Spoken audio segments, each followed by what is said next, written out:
آج وزیر اعظم عمران خان نے قومی اسمبلی میں طویل خطاب کیا اور اپنا دل کھول کر سامنے رکھ دیا.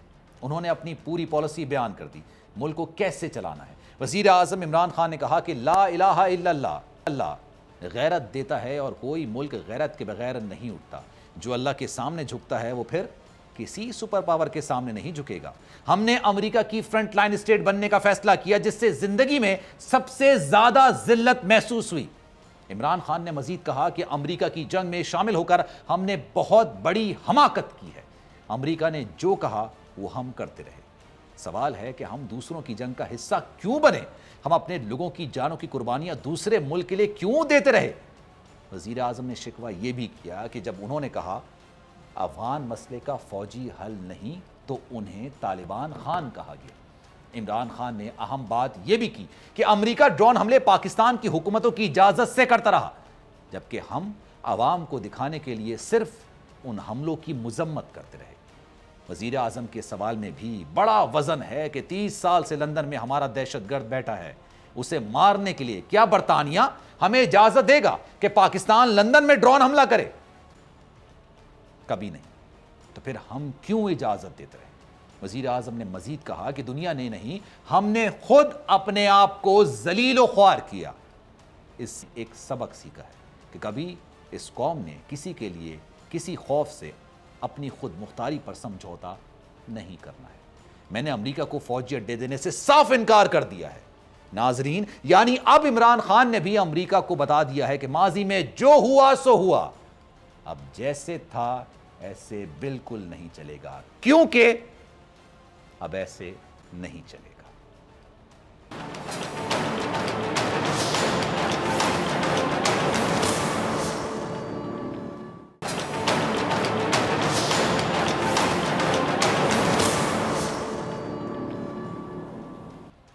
ویلکم بیک ناظرین. ماضی میں پاکستان نے امریکہ کے لیے 2 جنگیں لڑی اور دونوں جنگوں میں پاکستان نے بہت نقصان اٹھایا. انسان غلطیاں کرتا ہے اور ان غلطیوں سے سیکھتا ہے, اور وہی غلطیاں, وہی پرانا طریقہ کار اور راستہ دوبارہ اختیار ہرگز نہیں کرتا. اور اب پاکستان نے اپنی ماضی کی غلطیوں سے سبق سیکھ لیا ہے. افغانستان میں امن مشن اور پاکستانی کاوشوں کو دنیا بھر میں سراہا گیا, مگر افغانستان سے امریکی فوج کے انخلا کے بعد صورتحال مزید کشیدہ ہوتی ہوئی نظر آ رہی ہے اور ایک نئی جنگ چھڑ سکتی ہے. خونریزی مزید بڑھ سکتی ہے. افغان طالبان نے امریکی فوج اور نیٹو فورسز کا انخلا شروع ہوتے ہی افغان فوج پر حملے تیز کر دیے ہیں. افغانستان میں بگڑتی ہوئی صورتحال کو دیکھ کر امریکہ نے پھر پاکستان سے امیدیں جوڑ دیں اور ہوائی اڈوں کا مطالبہ کر دیا, جس پر پاکستان نے اب صاف انکار کر دیا کہ بس اب اور نہیں, ایبسولوٹلی ناٹ. پاکستان اب کسی کی جنگ کا حصہ بنے گا اور نہ ہی اپنی سرزمین استعمال ہونے دے گا. وزیر اعظم عمران خان نے آج بجٹ اجلاس میں ماضی میں ہونے والی غلطیوں کو دوبارہ نہ دہرانے کا اعادہ کیا اور کہا کہ پاکستان امن میں تو ساتھ دے سکتا ہے مگر جنگ میں ہرگز ساتھ نہیں دے سکتا. امریکی جنگ میں 70,000 پاکستانی شہید ہوئے اور پاکستان نے $150 ارب کا نقصان اٹھایا. ماضی میں امریکہ پاکستان میں ڈرون حملے کرتا رہا. جب میں نے اس کی مخالفت کی تو مجھے طالبان کا ساتھی کہا گیا. امریکہ دوست بن کر حملے کرتا رہا. کیا کوئی دوست اور ساتھی اتحادی ملک میں بمباری کرتا ہے؟ وزیر اعظم نے کہا کہ پاکستان افغانستان میں امن چاہتا ہے اور یہی پاکستان کے مفاد میں ہے. اب پاکستان کسی صورت اپنی خود مختاری پر سمجھوتا ہرگز نہیں کرے گا. بات کریں گے ڈاکٹر جمیل احمد صاحب, فارمر ایمبیسڈر ہیں, ہمارے ساتھ موجود ہیں. Lieutenant general retired, former defence secretary ہیں. نعیم خالد لودھی صاحب, ان دونوں معزز مہمانوں نے مجھے جوائن کیا ہے. اسٹارٹنگ فرام یو نعیم صاحب, بتائیے گا اب کی جو پالیسی ہے, عمران خان صاحب کا جو بیان ہے وہ ماضی کی پالیسیوں کی نفی کرتا ہوا دکھائی دے رہا ہے. مطلب جو ماضی کی پالیسیاں تھیں وہ اب نہیں نظر آ رہی ہیں. کیا وہ پالیسیاں درست تھیں یا جو اب نافذ کرنے جا رہے ہیں ہم, یہ درست پاکستان کے لیے ثابت ہوگی؟ جی انشاءاللہ میرا خیال جو آج بیان دیا ہے, اس سے پہلے بھی انہوں نے بیان دیا تھا, اس کا اعادہ کیا ہے. میں سمجھتا ہوں کہ انٹرنیشنل ریلیشنز کے پرنسپلز کے پوائنٹ آف ویو سے بالکل درست ہے, انٹرنیشنل ڈپلومیسی کے لحاظ سے بالکل درست ہے, اور پاکستانی عوام کے جذبات کی صحیح عکاسی کرتا ہے, اور سچویشن کو صحیح سمجھداری سے سمجھنے کا بھی یہ پرتو ہے. تو ہر لحاظ سے یہ درست ہے. پہلے اصل میں دیکھیں ہر وقت کی جو کنڈیشنز ہیں وہ الگ الگ ہوتی ہیں, اس لیے میں یہ نہیں کہوں گا کہ پہلے جتنے بھی فیصلے ہوئے وہ غلط تھے. ان میں کچھ غلط بھی ہو سکتے ہیں، کچھ درست بھی ہو سکتے ہیں وقت کے لحاظ سے، لیکن ان کو چھوڑ دیں، وہ ماضی ہے۔ صحیح۔ آج جو سچویشن ہے اس کے حساب سے وزیر اعظم نے جو بات کی ہے افغانستان کے متعلق، امریکہ کے متعلق، ہمارے ریلیشنز کے متعلق، بالکل درست کی ہے، اور میرا خیال ہے اس میں کوئی بھام بھی نہیں ہے اور کوئی سکم بھی مجھے نظر نہیں آیا۔ صاف ظاہر ہے کہ یہ ایک سربراہ مملکت کا بیان تھا، تو اس میں ڈپلومیسی ابھی بھی انہوں نے رکھی ہے، جو کہ اچھا کیا ہے، اور جو باتیں بالکل سامنے صاف کہنے والی تھی وہ صاف کہی ہیں، جن کی کہنے کی ضرورت نہیں تھی وہ نہیں کہی ہیں۔ تو میں سمجھتا ہوں کہ یہ بالکل درست فیصلہ ہے آج کے حالات کے تناظر میں۔ پچھلے فیصلے کچھ درست تھے، کچھ درست نہیں تھے، ان کی تفصیل میں نہیں جاتا۔ جی ٹھیک ہے جناب نعیم خالد لودھی صاحب، جو ساری صورتحال تھی اس پر بیان دے رہے تھے، لیکن جمیل احمد صاحب یہ بتائیے گا، جو اس وقت امریکی افواج کا انخلا ہو جائے گا اس کے بعد جو وہاں پر صورتحال ہوگی، ظاہر سی بات ہے ابھی بھی ہم دیکھنے میں آ رہا ہے کہ افغان فوجیوں پر حملے کیے جا رہے ہیں طالبان کی جانب سے، جو وہاں پر کیوس ہوگا جو کہ سب اب اس وقت پریڈکٹ کر رہے ہیں، اس میں پاکستان کس حد تک متاثر ہو سکتا ہے، اور اس کو متاثر ہونے سے بچانے کے لیے پاکستان کی کیا اسٹریٹجی ہونی چاہیے؟ کے اپنے الفاظ آج کے اگر دیکھیں آپ کہ اس میں ویری ٹف ٹائم انہوں نے جو ذکر کیا، اور کہنے کہ پاکستان کے لیے بھی بہت سخت ٹائم آنے والا ہے، کیونکہ جو سچویشن ابھرتا ہوا منظرنامہ جو افغانستان میں آ رہا ہے، تو اسی چیز کو میں اگر آگے بڑھاتے ہوئے ذکر کروں تو یہ تو ایک نوشتہ دیوار ہے کہ افغانستان میں سول وار کا شاخسانہ اب دیکھا جا سکتا ہے، اور اس صورت میں اگر ہم اس کو ماضی کے اپنے تجربوں سے اگر دیکھیں اور جو غلطیاں ماضی میں بھی کی ہیں اس کو اگر ہم ذہن میں رکھتے ہوئے فیوچر کا اپنا کوئی رائے عمل یعنی مستقبل کا کوئی رائے عمل تیار کریں۔ آج کی پرائم منسٹر کے جو اسٹیٹمنٹ ہے، جس سے جنرل لودھی بھی بتا رہے تھے، وہ قوم کی امنگوں کی عکاسی کرتا ہے۔ میں اس پہ دوبارہ تھوڑا سا تبصرہ کرنا چاہوں گا، لیکن آپ کے سوال کا ڈائریکٹ پہلے میں جواب دے لوں، اور اس میں یہ ہے کہ افغانستان میں جو آگے جا کے نفسا نفسی دیکھنے کو یعنی کہ جو محسوس ہو رہی ہے کہ ہوتی نظر آ رہی ہے، اور پرائم منسٹر نے بھی اس طرف آج اشارہ دیا ہے، تو اس سے تو محسوس ہوتا ہے کہ پاکستان کو مختلف قسم کے چیلنجز کا سامنا کرنا پڑے گا۔ ان چیلنجز کا سامنا جیسے کہ پہلے 89 میں کیا تھا، 21ویں صدی میں وہ چیلنجز تھوڑے بڑھ جائیں گے۔ کیا ہم 89 سے اب تک اپنے ذرائع، اپنی معیشت، اپنے ہمارے ریسورسز باقی جو ہیں ہم نے کیا بڑھا لیے ہیں، اس پر بھی تبصرہ ہو سکتا ہے۔ میری مطمع نظر میں جتنا بڑھنا چاہیے اتنے نہیں بڑھے، اس کی ہماری اکانومی کی سچویشن بھی ہے اور بہت سارے معروضاتی حالات بھی ہیں، لیکن جو اس وقت خود کہا جا رہا ہے فارن منسٹر کی طرف سے اور حکومتی عملداروں کی طرف سے، وہ کہا جا رہا ہے کہ یہ کہ یلغار ہوگی، جس سے فارن منسٹر کہہ رہے تھے، ریفیوجیز کی، اور اس کو باڑھ پر ہم روکیں گے۔ مطلب باڑھ کو پہ ہم روک نہیں سکتے، وہ روکا تو جا سکتا ہے کچھ عرصے کے لیے۔ ہم اس وقت ریفیوجیز کنونشن کے سگنیٹری ہیں، اور اس میں دنیا کا اس وقت پریشر بہت زیادہ بڑھ جائے گا۔ قصہ مختصر یہ کہ ان ریفیوجیز کو ہم نے باڑھ تو کافی حد تک لگا لی ہے نا، اگر کافی حد تک میں 2 دن پہلے بھی بیان دیکھ رہا تھا کہ باڑھ ہم نے لگا لی کافی حد تک، جی اس میں کوئی شک نہیں، میں نے ذکر کیا وہ 10% بھی مکمل ہو جائے، اس باڑھ کو ڈبل بھی کر دیا جائے۔ دنیا نے دیکھا ہے کہ جب ریفیوجیوں کی یلغار آتی ہے اور جن جن ممالک نے اس پہ سائن کیا ہے ریفیوجیز کنونشن پہ، ان پر دباؤ پڑتا ہے، وہ گولی نہیں چلا سکتے ریفیوجیز پر کہ آپ نہیں آئے۔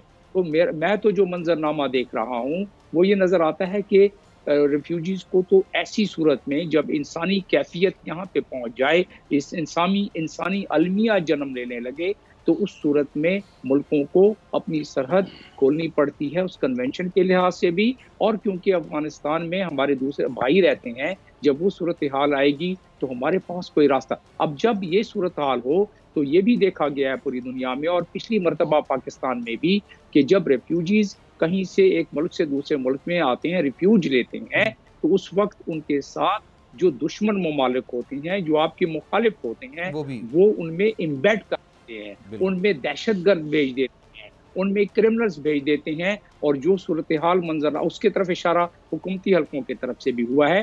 تو اس صورت میں پاکستان میں یقیناً جو تھوڑے سے چیلنج، نہ تھوڑے سے نہیں، کافی چیلنجز آنے کا امکان ہے۔ تو اس کے لیے سب سے بہتر طریقہ یہ ہے، جس طرح کی ساری کوششیں اور کاوشیں ہو رہی ہیں کہ افغانستان کا مسئلہ حل ہو جائے، لیکن اس وقت تک میں نہیں سمجھتا کہ میرے سامنے کوئی ایسی شواہد موجود ہیں کہ میں وثوق کے ساتھ کہہ سکوں کہ افغانستان میں سول وار نہیں ہوگی اور پاکستان اس سے متاثر نہیں ہوگا، پہلی چیز۔ دوسری چیز رہا سوال کہ پرائم منسٹر نے آج جس دو ٹوک الفاظ میں عوام کی منگوں کے ذہن میں رکھتے ہوئے جو سوال اٹھائے اور جو انہوں نے اپنا اندیا دیا، وہ اب اس کے لیے ہمیں ڈپلومیٹک ایفرٹس بڑی کرنی پڑیں گی۔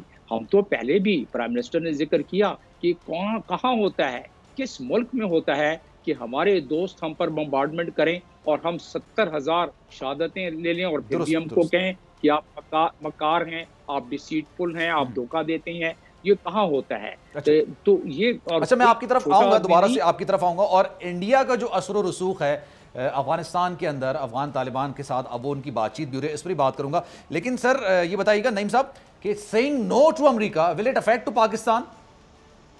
جی بالکل، اس میں تو کوئی شک و شبہ ہونا نہیں چاہیے۔ ہاؤ سر؟ پہلے تو میں تھوڑا سا اپنا تجزیہ، بہدر صاحب میرے بھائی ہیں، دوست ہیں، میرا تجزیہ تھوڑا سا مختلف ہے، وہ میں آپ کو بتا دوں جی کہ یہ 20 سال پہلے والی چیز ریپیٹ نہیں ہونے جا رہی انشاءاللہ۔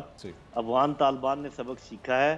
افغان طالبان اب صرف پختون نہیں ہیں، بلکہ ان میں تمام دھڑے جو ہیں وہ شامل ہیں۔ انہوں نے اپنے اعلانات میں یہ اندیا دیا ہے کہ وہ باقی لوگوں کو ساتھ ملا کر چلیں گے، اور ابھی تک جو 60-70 ڈسٹرکٹ میں قبضہ ہوا ہے اس میں سے آدھے سے زیادہ نیگوشیٹ ہو کے ہوا ہے، لڑ کے نہیں سارے انہوں نے لیے۔ اور آپ نے دیکھا کہ 1/3 انہوں نے قبضہ کر لیا ہے، اور ویسے تو ان کا اثر رسوخ آدھے سے زیادہ اس پر ہے۔ تو کون سے ریفیوجیز آئے ہیں ابھی تک؟ تو ریفیوجیز ضرور آئیں گے جب کابل کے ارد گرد یہ بسیج ہوگا۔ ایسے نہیں ہوگا جیسے پہلے ہوا تھا۔ زیادہ گھبراہٹ کی ضرورت نہیں ہے۔ یہ گھبراہٹ ہمیں پیدا کرنا چاہ رہا ہے امریکہ، کہ وہ یہ باور کروانا چاہ رہا ہے دیکھو میرے جانے کے بعد یہاں کیا مسئلہ پیدا ہوگا۔ وہ تو یہاں 20 سال رہا ہی اس لیے تاکہ یہاں پر امن نہ ہو، اور وہ جاتے ہوئے بھی امن نہیں چاہتا اس معاملے۔ اچھا، آپ نے پوچھا کہ یہ نو کہنے کے جو فال آؤٹ ہے، جی تو وقت بچانے کے لیے میں صرف نقطوں میں بات کر دیتا ہوں، آپ کے سامعین بھی سمجھ جائیں گے، آپ بھی سمجھ جائیں گے۔ FATF، IMF، world bank, middle east countries, آپ کے اندر کے پرابلم زیادہ، یہ جو گورنمنٹ، آرم فورسز اور پبلک کے درمیان خلیج پیدا کرنے کی کوشش کی جائے گی، عمران خان صاحب کی حکومت کو ڈی سٹیبلائز کرنے کی کوشش کی جائے گی، اور جب تک وہ چلے نہیں جاتے اگلے 2-3 ہفتے بڑے سخت وار ہوں گے ہمارے اوپر افغانستان کی سرحد کی طرف سے۔ لیکن یہ سب شارٹ ٹرم چیزیں ہیں، اس کے مقابلے میں جو ہم نے حاصل کیا ہے اس بیان کے بعد وہ بھی سن لیں۔ سی پیک آپ کا چل پڑے گا بڑی تیزی کے ساتھ، چین کو آپ نے دوبارہ آج باور کروا دیا کہ ہم آپ کے ساتھ کھڑے ہیں، روس کے صدر آپ کے دورے پر آ رہے ہیں، سینٹرل ایشین کنٹری سے آپ کے تعلقات ٹھیک ہو جائیں گے، ایران سے آپ کے تعلقات بہتر ہونے کا امکان ہے، آنے والا افغانستان آپ کے ساتھ دوستانہ رویہ رکھے گا۔ یہ بڑی بڑی چیزیں ہیں جو ہم گین کریں گے، اور بہت ساری چیزیں ہم لوز کریں گے۔ تھوڑا سخت ٹائم ضرور ہے، لیکن میرا اپنا تجزیہ یہ ہے کہ جتنا اس کو رنگ دیا جا رہا ہے کہ بہت یہاں خون خرابہ ہوگا، ایسا اس دفعہ نہیں ہوگا۔ ضرور تھوڑی بہت سول وار بھی ہوگی، اس کے بعد ایک جرگہ بھی ہوگا، اور یہ آپس میں بیٹھ کے بات بھی کریں گے۔ شارٹ ٹرم میں پاکستان کے لیے مشکلات ہوں گی، لیکن ان لانگ ٹرم پاکستان کے لیے اچھا ہوگا۔ سر کوئکلی آپ کی طرف دوبارہ میں آؤں گا، یہ بتائیے گا جمیل صاحب کہ اشرف غنی عبداللہ کے ساتھ مودی کے یا انڈیا کے تعلقات بہتر تھے، اب جب یہ امریکی فورسز چلی جائیں گی اس کے بعد جو صورتحال ہوگی، اب وہ طالبان کے ساتھ بھی اپنے اثر و رسوخ بڑھانے کی کوشش کر رہے ہیں، آپ کو لگتا ہے اس میں کامیاب ہوگا بھارت؟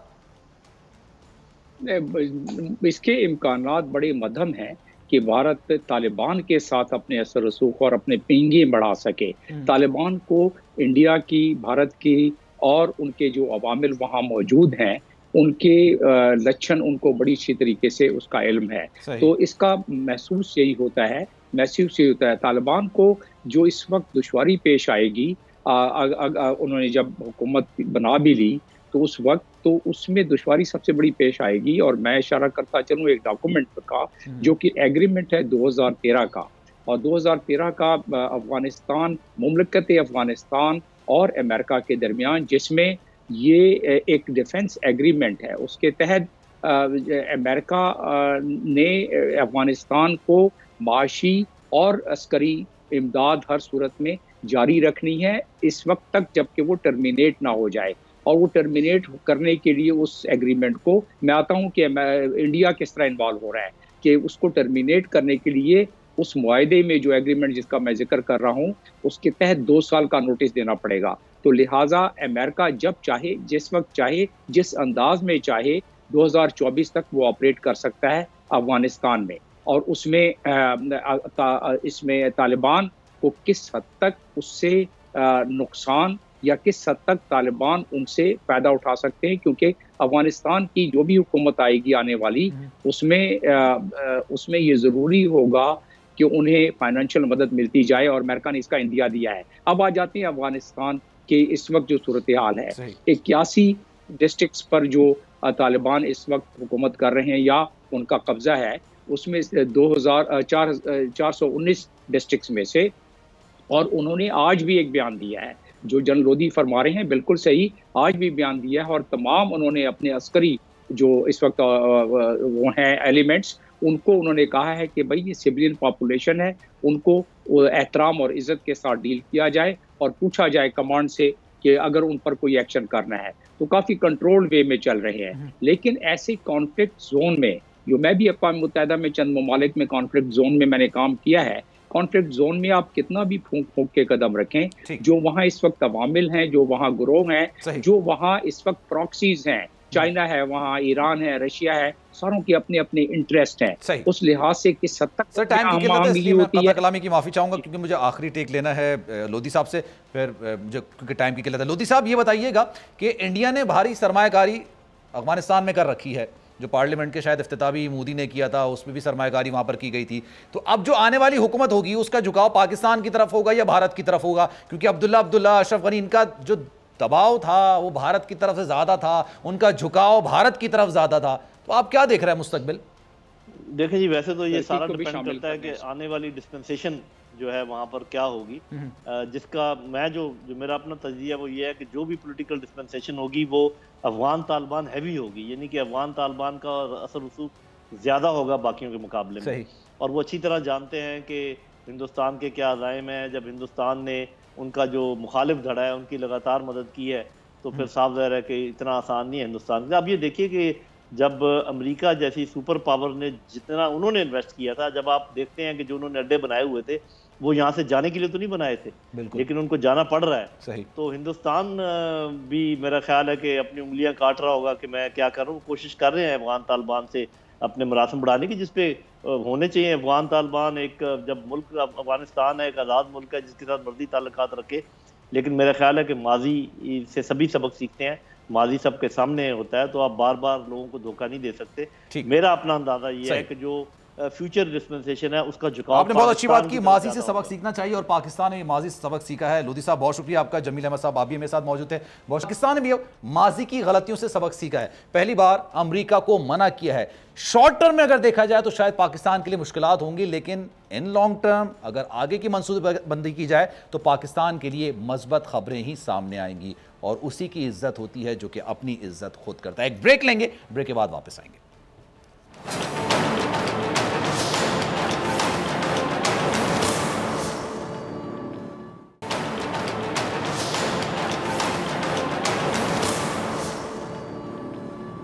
پروگرام کے آخری حصے میں آپ کو ایک بار پھر سے خوش آمدید کہتے ہیں. اور آج جو صورتحال رہی قومی اسمبلی میں شاہ صاحب اور بلاول بھٹو زرداری کے درمیان, وہ تو آپ نے ملاحظہ کی ہوگی, لیکن بلاول بھٹو زرداری نے ایک اور بات کی تھی. انہوں نے کہا تھا کہ دیکھتے ہیں عمران خان صاحب آتے ہیں میں کیسے ان کو تقریر کرنے دیتا ہوں. لیکن جب عمران خان صاحب آئے وہ تقریر کرے, انہوں نے چلے بھی گئے, اپوزیشن صرف بیٹھی رہی, اس نے کچھ کیا نہیں. بجٹ جب پاس ہو رہا تھا تب بھی اپوزیشن نے کچھ نہیں کیا. شہباز شریف غائب تھے, بلاول صاحب ان کے آنے سے پہلے زور سے باتیں تو کر رہے تھے, چیخ چلا کے باتیں بھی کر رہے تھے, لیکن عمران خان صاحب آئے تو سبھی خاموش ہو گئے. اس کی وجہ کیا ہے؟ اسی پر مزید بات کرتے ہیں. صدیق جان نے اس وقت مجھے جوائن کیا. صدیق جان بتائیے گا, عمران خان صاحب کو تقریر نہ کرنے کی باتیں کی جا رہی تھیں, خان صاحب آئے تقریر بھی کر دی, کوئی شور شرابہ نہیں ہوا, وجہ کیا ہے اس کی؟ دیکھیں آج جب جس طرح آپ نے بتایا کہ جب تقریریں ہو رہی تھیں 3 لوگوں نے یہ کہا. ایک بلاول بھٹو زرداری نے بہت جذباتی انداز میں کہا کہ بلاؤ اپنے عمران خان کو, اور انہوں نے اشارہ کر کے یوں کہا کہ اسے کہو کہ کر کے دکھائے یہاں پر تقریر, اور چیلنج کیا انہوں نے. اور اس کے بعد مولانا اسد محمود جو مولانا فضل الرحمان کے صاحبزادے ہیں انہوں نے بھی کہا کہ بلاؤ اپنے عمران خان کو اور اسے کہو کہ کر کے دکھائے تقریر، میں یہی ہوں، میں اس کو تقریر نہیں کرنے دوں گا۔ پھر شاہد خاقان عباسی صاحب نے بھی اسی طرح سے کہا۔ تو جب عمران خان صاحب آئے تو بلاول صاحب تو پہلے ہی جب عمران خان صاحب قومی اسمبلی میں آئے یعنی ہال میں آئے تو اس سے پہلے جو بلاول صاحب تھے وہ تو اسمبلی سے ہی جا چکے تھے، اور جو شاہد خاقان عباسی صاحب ہیں جب عمران خان صاحب آئے ایوان میں تو اس وقت شاہد خاقان عباسی صاحب موجود تھے لیکن وہ وہاں سے نکل کے چلے گئے، اور جو مولانا اسد محمود ہیں وہ عمران خان صاحب کی تقریر کے دوران آئے، بیٹھے رہے، کچھ دیر بعد اٹھ کر چلے گئے۔ اور جہاں تک اپوزیشن کی بات ہے، کیونکہ آج اپوزیشن کو انگیج کیا تھا جو اسپیکر ہیں اسد کیسر صاحب، کیونکہ اس کی ریزن یہ ہے کہ اپوزیشن کا پہلے یہ طے تو ہو گیا تھا، اپوزیشن کا حکومت کا یہ پہلے ہی معاہدہ ہو گیا تھا جب 2-3 دن تک شہباز شریف صاحب کو تقریر نہیں کرنے دی گئی تھی، اس وقت حکومت اور اپوزیشن نے یہ بیٹھ کر طے کر لیا تھا کہ ہم آپ کی تقریریں سنیں گے، آپ ہماری سنیں گے۔ اس کے بعد دونوں طرف سے 2-3 بار یہ ہنگامہ آرائی ہوئی، وہ دونوں طرف سے تھی، کسی ایک طرف سے نہیں تھی۔ ایک تو اسپیکر صاحب نے ان کو کہا کہ یہ آپ نے یہ کیا ہوا ہے معاہدہ، آپ نے یہ بات طے کی ہوئی تھی تو آپ اسی پر عمل درآمد کریں اور آپ آگے چلیں۔ ایک اور جو معاملہ ہے وہ کیونکہ آپ دیکھ رہے ہیں اپوزیشن کے اندر بھی تقسیم ہے، اب کیونکہ یہ ایک پیج پر نہیں ہے اس لیے یہ کمزور وکٹ کے اوپر ہیں اس وقت اپوزیشن جماعتیں۔ اور پھر آپ اگر یہ دیکھیں کہ جو ادھر سے اپوزیشن کی جانب سے جو بڑے بڑے دعوے کیے جا رہے تھے، جب عمران خان صاحب تقریر کر رہے تھے تو اپوزیشن کے اپنے اراکین کنفیوز تھے، ان کو خود نہیں پتا تھا کہ ہماری پالیسی کیا ہے، اور پیچھے بیٹھے ہوئے بینچوں پر جو اراکین ہیں وہ آگے بیٹھے ہوئے اراکین سے پوچھتے رہے کہ بھائی کرنا کیا ہے، احتجاج کرنا ہے، خاموشی سے سننا ہے۔ اور آج انٹرسٹنگ کام یہ ہوا کہ ایک تو عمران خان صاحب جب آئے تو عمران خان صاحب نے آتے ہی جو ان کے بالکل پیچھے فواد چودھری صاحب اور عامر ڈوگر صاحب بیٹھے تھے ان کو اپنی طرف متوجہ کیا پیچھے مڑ کر، اور ان کو قریب کر کے کوئی بات کہی، اور اس کے بعد عامر ڈوگر صاحب اور فواد چودھری صاحب نے اس کے بعد یہ بات کنوے کی دیگر اراکین کو۔ فواد چودھری صاحب نے سنور خان مستی خیل کو یہ بات کی، عامر ڈوگر صاحب نے مراد سعید صاحب کو کی، اور پھر اس کے بعد عامر ڈوگر صاحب، مراد سعید صاحب اور سنور خان مستی خیل نے تمام اراکین جو تھے حکومتی بینچوں پر بیٹھے ہوئے ان کو ایک بات کنوے کی، اور وہ یہی لگ رہا تھا جو ہمارا اندازہ ہے کہ انہوں نے عمران خان صاحب کی طرف سے یہی کنوے کیا کہ آپ نے ریئیکٹ نہیں کرنا، اگر اپوزیشن احتجاج کرتی بھی ہے تو آپ نے ریئیکٹ نہیں کرنا، اور حکومت نے ریئیکٹ نہیں کیا۔ شروع میں تھوڑا سا جو مریم اورنگزیب صاحبہ ہیں، حامد حمید صاحب ہیں جو بالکل آخری لائن میں بیٹھے تھے، انہوں نے کچھ آوازیں کسیں، لیکن اس پہ بھی انٹرسٹنگ ڈیولپمنٹ ہوئی۔ ایک تو اپوزیشن کی جانب سے کچھ لوگوں نے اگر آواز بلند کی بھی صحیح، تو حکومت کی جانب سے عامر ڈوگر صاحب گئے اور انہوں نے ریکویسٹ کی ان کو کہ آپ ایسا نہ کریں۔ اور اس کے بعد ایک اور جو حیران کن چیز تھی وہ یہ تھی کہ جب مریم اورنگزیب صاحبہ بیٹھ کر آوازیں کس رہی تھیں اور عامر ڈوگر صاحب ان کے پاس گئے اور اس کے باوجود وہ خاموش نہیں ہوئی، تو جو خواجہ سعد رفیق ہیں جو بالکل فرنٹ رو میں بیٹھے ہوئے تھے، انہوں نے ایم این اے کھیل داس صاحب جو مسلم لیگ نون کے ہیں ان کو ایک پرچی پر لکھ کر دیا کچھ، اور جب وہ جانے لگے تو ان سے وہ پرچی واپس لے لی، اور کھیل داس صاحب گئے مریم اورنگزیب صاحبہ کے پاس اور دیگر رنگین کے پاس، اس کے باوجود وہ خاموش نہیں ہوئے۔ تو خواجہ سعد رفیق اٹھ کر خود گئے، 2 لائنوں میں پیچھے جو آخری 2 لائنیں تھیں ان میں بیٹھے ہوئے جو اراکین اسمبلی تھے اپوزیشن کے، خاص طور پر مسلم لیگ نون کے، وہ آوازیں کس رہے تھے، تو خواجہ سعد رفیق نے دونوں کو جا کے روکا، دونوں کو جا کر منع کیا۔ تو اس طرح سے خواجہ سعد رفیق نے مسلم لیگ نون کی طرف سے روکا اپنے اراکین کو۔ اور آج ایک اور حیران کن طور پر ہم نے دیکھا کہ آغا رفیع اللہ صاحب پیپلز پارٹی کے جو ایم این اے ہیں، جو ہر دنگا فساد میں آگے ہوتے ہیں، جو جو بھی آپ دیکھیں گے کوئی تصادم ہوگا وہاں پہ فرنٹ پہ آپ کو نظر آئیں گے آغا رفیع اللہ صاحب۔ آج آغا رفیع اللہ صاحب بھی اپنے اراکین کو خاموش کروا رہے تھے کہ خاموشی سے بیٹھ کر اور عمران خان صاحب کا خطاب سنیں، اور یہ ایک اچھا تھا، ایک اچھا جیسچر تھا، ایک بہتر ہے کہ ایوان چلے، یہاں پر جو ٹمپریچر ہے وہ نیچے آئے گا تو ملک بھر میں جیسے بات بھی ہوئی تھی کہ پورے ملک میں تب ٹمپریچر نیچے آئے گا، سیاسی طور پر جو ایک عدم برداشت ہے اگر ایوان کے اندر یہ صورتحال ہوگی۔ تو عمران خان صاحب بھی آج بدلے ہوئے عمران خان نظر آئے، اور اس کی وجہ شاید یہ ہے کہ عمران خان صاحب کو پتہ ہے کہ ایک تو خطے کے حالات جس طرف جا رہے ہیں، جس کا انہوں نے ذکر بھی کیا جو افغانستان کی صورتحال ہے، پھر ایک بات اور عمران خان صاحب کو پتہ ہے کہ اگر الیکشن ریفارمز ہوتی ہیں تو اس کے سب سے بڑے بینیفیشری عمران خان صاحب خود ہوں گے، کیونکہ عمران خان صاحب یہ چاہتے ہیں کہ الیکشن ریفارمز ہوں اور اوورسیز پاکستانیوں کو ووٹ کا حق دیا جائے۔ تو اس لیے شاید عمران خان صاحب یہ چاہتے ہیں کہ ایک تو پولیٹیکل ٹمپریچر وہ نیچے لانا چاہتے ہیں، پولیٹیکل ٹمپریچر نیچے آئے گا تو اس سے حکومت سب سے بڑی بینیفیشری ہوگی، حکومت کو فائدہ ہوگا۔ ملک میں جیسے سیاسی ٹمپریچر کم ہوتا ہے تو ظاہر ہے اس سے اوور آل انوائرمنٹ اچھا ہوتا ہے، بزنس کمیونٹی بھی اس کو بہتر لیتی ہے۔ تو بہرحال اب جو آپ ایسے سمجھیں کہ بال جو ہے وہ اپوزیشن کے کورٹ میں ہے، اپوزیشن کو یہ فیصلہ کرنا ہے کہ عمران خان صاحب کی آفر ہے جو کہ عمران خان صاحب کی طبیعت کے خلاف ہے